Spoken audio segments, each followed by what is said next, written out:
Ayan po ang sihol namin dito, guys. Nakaangat na po. Ayan. Nakaangat na po ang namin sihol. Paakyat. Kung gaano kita ng mga bakal sa ilalim. Ayan po yung mga bakal. Ang ganda po yan, guys. Ang sihol.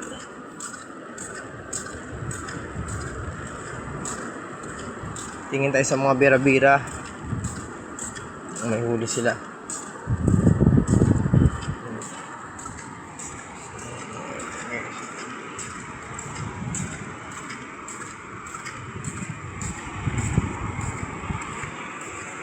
Okay, so yan po ang bagyo sa amin, oh.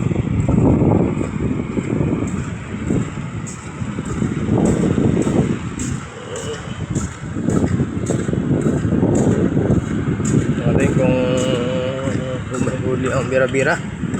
Ito po pagbabagat sa amin po mga bagyo. Yan, walang pahuling mga isda. Kaya ginagawa nila bira-bira lang kahit lakas ng alon.